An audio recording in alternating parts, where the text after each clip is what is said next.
Some people think that risk is just about not losing money, but sometimes the biggest risk can be missing out on a deal because you're too scared to pull the trigger. And then there's this idea that diversifying your portfolio will save you. I don't think that's true either. Bad deals are bad deals, no matter how many properties you own. Let's break down the 3 biggest types of risk that you actually need to worry about. Number 1, market risk. This is what happens when economies shift, interest rates go up, and demand goes down in the area that you're investing in. And if you're not prepared for it, you can be in deep trouble. Guys, if you've been a real estate investor for a while, or if you've been sitting on the sidelines and watching, we've all seen this play out. Market risks are a real thing, and it was only 10 or 15 years ago when we had the financial markets crash and real estate markets plummeted overnight.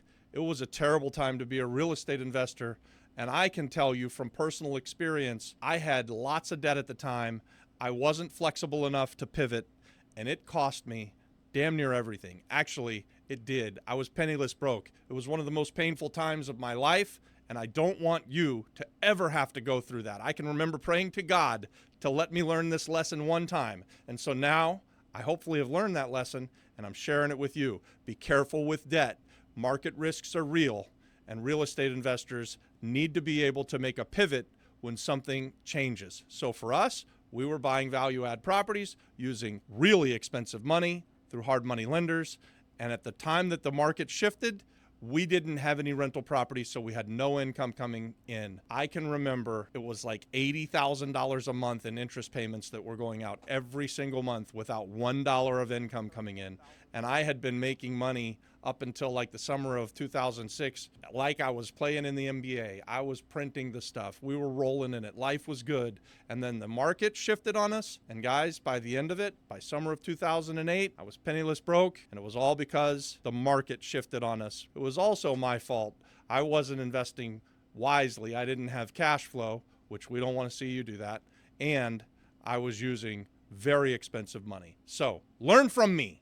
Don't do that. Which leads us into the second one, number 2, and that's liquidity risk. 2 things that I have to say about liquidity risks, and one of them I'll tie into what happened to me back in 2008, where we went penniless broke, and we were using the really expensive money. We didn't have any revenues coming in, and so when the market started to crash, we were just trying to sell as fast as we could, and we were losing money every step of the way. I didn't have a way to go and replace the high interest loans with low interest loans from the bank because the banks weren't lending any money and nobody was buying the real estate. So it didn't matter what I was selling it for. It was very hard to find a buyer at the time. So that's one way that a liquidity risk can cost you as a real estate investor. But there's another portion of it that fast forward 10 years, I sat out and missed a really good opportunity because I was so afraid to borrow money at the time. So once we were no longer broke and we were back in the game, we were partnering with people who had money and we were giving away half of our interest in the property. So we were giving away half of the profits.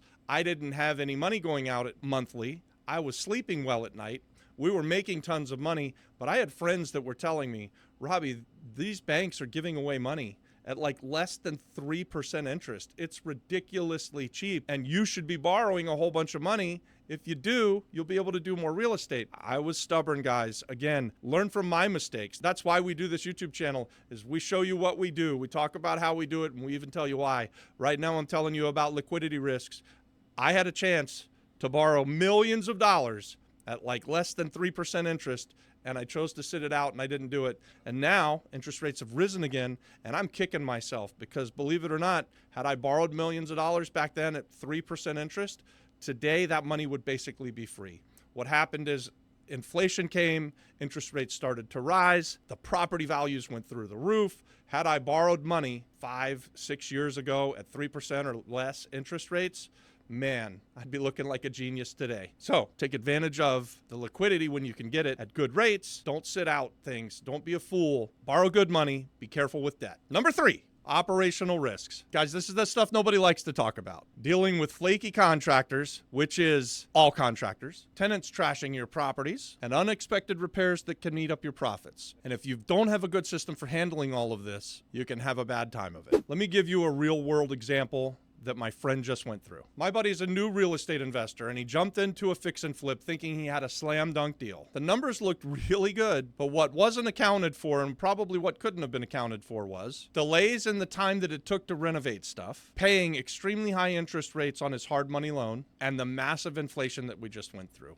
So let me break it down. He started his fix and flip. He bought the property. It looked good. The numbers were all great. He hired a contractor who said they could do the job quickly, and he gave him a budget. It all looked good on paper, and it sounded great. During the time that he started the renovation, his contractor would routinely only show up 3 days of the week. So what was supposed to be a 2-month job actually ended up taking 6 months to complete. He had borrowed hard money on his deal in Puerto Rico, and Puerto Rico hard money is exactly like it sounds. It's freaking hard money. It's very expensive.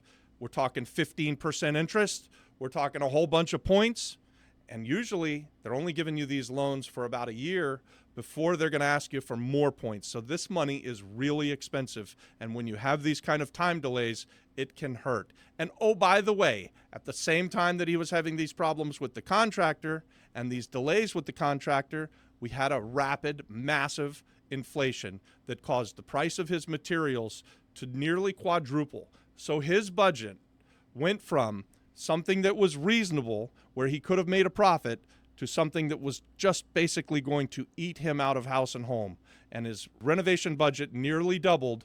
The time that it took him to do the renovation went 3 times longer than he had expected, and he was paying that high interest rate. Now, what could he have done differently? He could have done more due diligence, especially when it came to the cost of renovations. He could have done a better job of vetting his contractor, and he could have possibly partnered with somebody who had the cash rather than borrow the high interest rate money. This was one of his first deals, and so I think it could have been a very good idea for him to partner with someone who had money. That way, when he had the time delays, he wouldn't be eating through his profits. So luckily for my buddy, he invested in Puerto Rico. And in Puerto Rico, time is on your side. While he had a tremendous delay in the renovation, the costs went up.